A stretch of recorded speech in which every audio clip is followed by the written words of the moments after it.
Good day everyone! Kamusta na kayo? It took quite a while bago ulit nakapag-vlog. You know what? Something pushed me para gumawa ng video ito.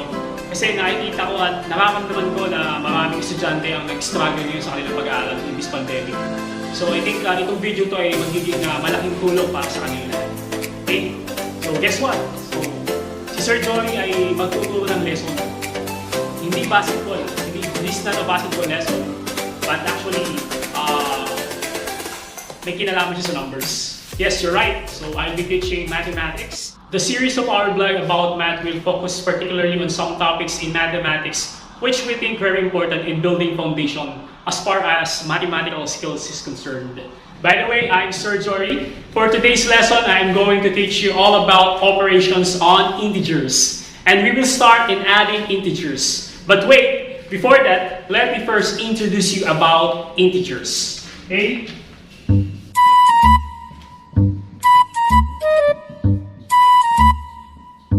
Integers can be represented in a number line. So this is an example of a number line.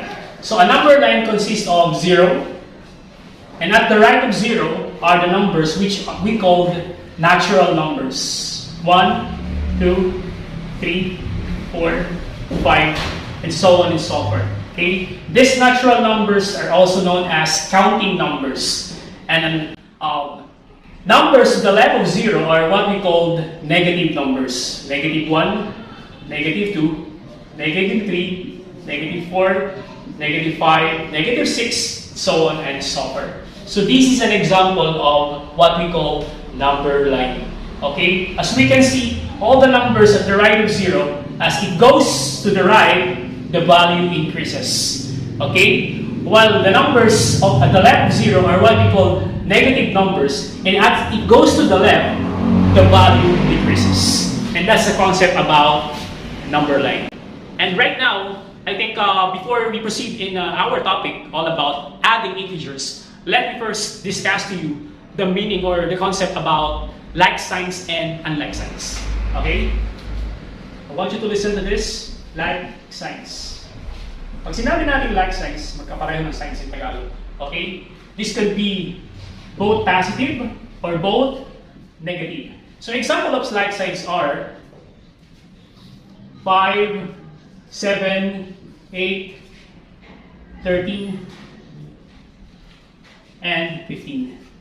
Okay? These are examples of like signs. And another thing about like signs, numbers which are all negative. Like for example, negative 2, negative 3, negative 7, negative 100.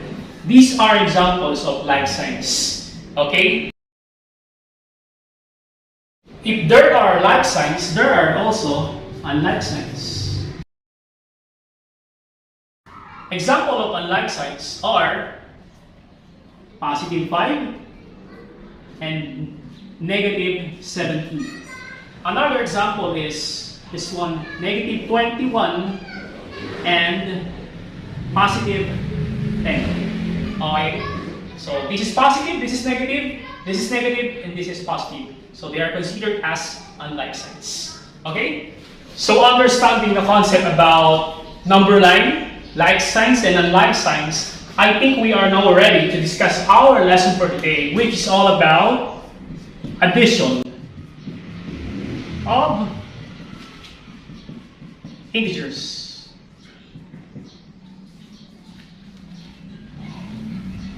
So in this pandemic, there are certain rules being observed. So ang integers, meron ding rules na sinusunod.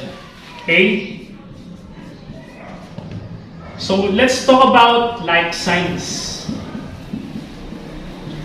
So rule number 1 in like signs, in adding integers, having like signs, just add the numbers.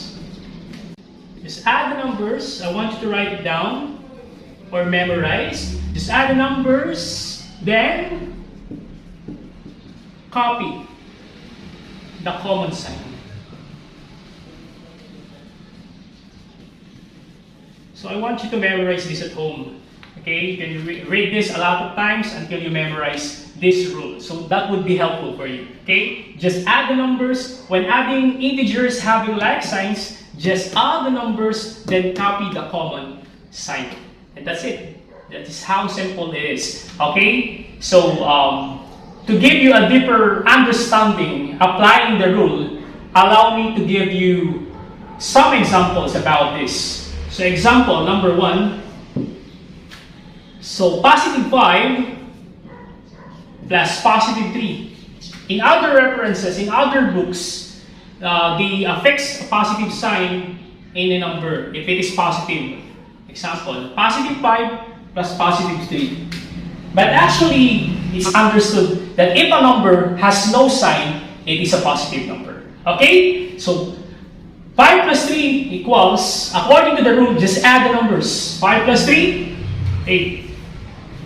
So, what is the sign? Then copy the common sign. So, the common sign of this is positive. They are both positive, so the answer is positive 8. Or simply, 8.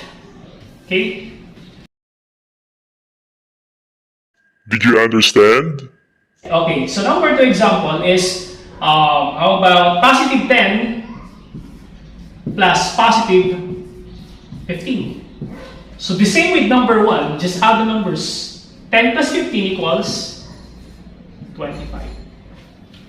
Napakadali, di ba? And then affix the common sign or copy the common sign. Since these numbers, 10 and 15, have common sign which is positive, so the answer is positive or simply 25. Okay? So let's move on to the third example. Okay, our third example is this time is an example of integers which are both negative. Negative 3 plus negative 7. So these numbers are both negative. So this example is still under like signs because they are both negative, like signs. Okay? So we will apply the rule. Just add the numbers. 3 plus 7 equals 10. You're right. And what is the sign according to this? Then copy the common sign.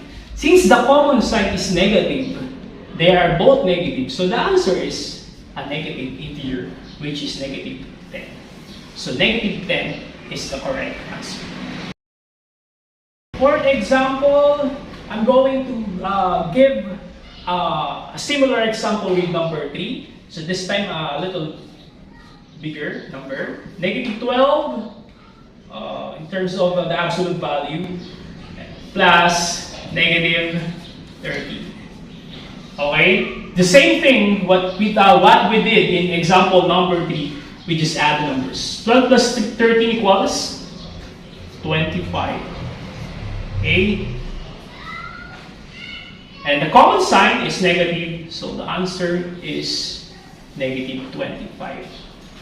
As we go on with our examples, the more we understand the lesson, right? So my advice is just keep on practicing, keep on answering a lot of examples, and then you can easily the lesson would be more easy on your part. Okay. So number 5, I think this could be the last example under like signs. Okay. So this time I'm going to give you negative 8 plus negative 5. So there's more. I'm going to add another negative integer which is negative 4. Okay? So what we're going to do is just add the numbers. It doesn't matter how many numbers we are adding. Stick to the rule. Just add the numbers. 8 plus 5. What is 8 plus 5? 13. So 13 plus 4 equals 13 plus 4 equals 7. So the common sign is negative, negative, negative. So the answer is negative 7. So these are examples of adding integers with like signs. Okay?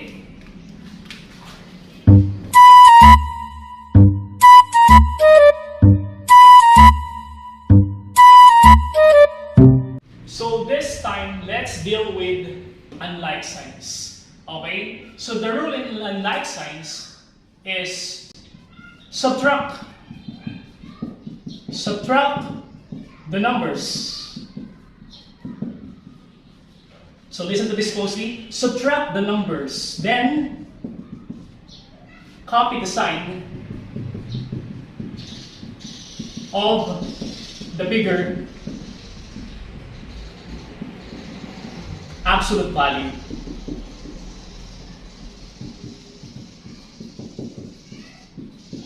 Or copy the sign of the number which has the bigger absolute value. Okay? So, to understand this, so I'm going to give some examples. Okay? Example number 1. Example number 1 is negative 8 plus 3.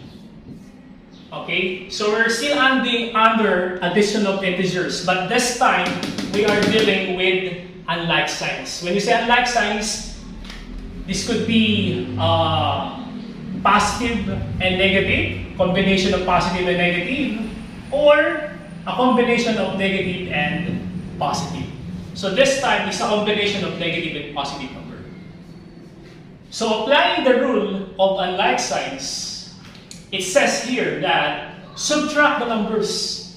Okay? So even our lesson is all about addition of integers. Our rule in unlike signs is you're going to subtract, whether you like it or not. So 8 minus 3 equals, that is 5. Okay? That is 5. And how about the sign of 5? So we're going to consider this one. Copy the sign of the bigger absolute value.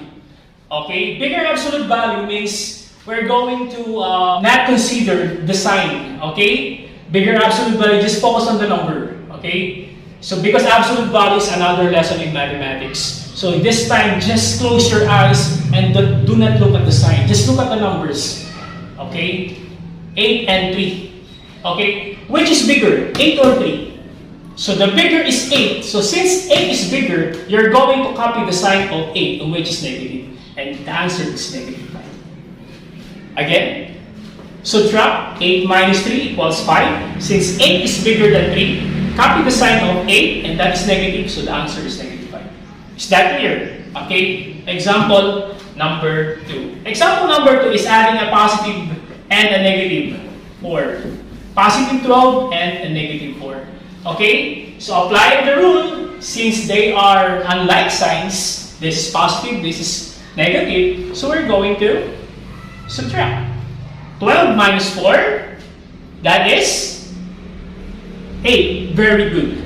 Okay? And how about the sign? Which is bigger, 12 or 4? The answer is 12. And what is the sign of 12? The sign of 12 is positive, and the answer is positive 8. Our third example is negative 25 plus 18. Okay? So before I answer this example, a lot of students are wondering why we are subtracting, and our topic is all about addition. That is what this rule is talking about. When we're dealing with unlike signs, we're going to subtract. Okay? So this time, since they are unlike signs, according to the rule, we have to follow the rule. 25 minus 18 equals, that's right, 7. Okay? Just choose between the sign of 25 and 18. Okay? Which do you think is bigger number? 25 or 18? So you're right. 25 is bigger than 18, so the answer is negative 7. Okay? Fourth example. Our fourth example is negative 2 plus a positive 5. So the same with the example in number 5, I'm going to add another integer. Okay? Plus negative 6. Okay? So when we're dealing with this kind of example, I want you to answer this from left to right. Okay? From left to right, meaning to say, we're going to deal first with the first and second integer. Okay? Applying the rule. My first question is, are they unlike signs? Yes, definitely. Because this is negative and this is positive. So applying this rule, subtract 5 minus 2, 3. So which is bigger, 5 or 2? So 5. So we're going to affix or copy the sign of 5, which is positive. So we don't need to write positive sign. So 3. And bring down this integer plus negative 6. So after dealing with the first two integers, now let's talk about the remaining integer plus negative 6. Okay? 3 plus negative 6. So since they are unlike signs, we're going to subtract again. 6 minus 3 equals 3. And the sign of the bigger absolute value is negative. And that is negative 3. Okay? Did you understand? Okay, and for the last example, under unlike signs, I want to give this example, positive 10 plus negative 18 plus negative 12. Let's just solve this from left to right, like what I said, example number 4. 10 plus negative 18. Since they are unlike signs, subtract. 18 minus 10. 8. Which is bigger, 18 or 10? 18. So the sign of 18 is negative. So that is negative 8. Bring down negative 12. So this time, let's deal with negative 8 and negative 12. So since negative 8 and negative 12 are like signs, will fall under like signs, we can now apply the rule in this example. Okay? So, as you can see, negative 8 and negative 12 have common signs. Apply this one. Just add the numbers. 8 plus 12. We will not subtract because they are like signs. We just subtract the numbers when they are unlike signs. Okay? So this time we're going to add. Just add. Okay? 8 plus 12, 20. And copy the common sign. So they are both negative. So the answer is negative 20. That's all for today. I hope you have learned something from today's lesson. And if you have questions, you can comment below. And if you have suggestions about topic or topics that you want me to discuss for you, it would be my pleasure. Hit the like button and don't forget to subscribe. Thank you for watching. God bless.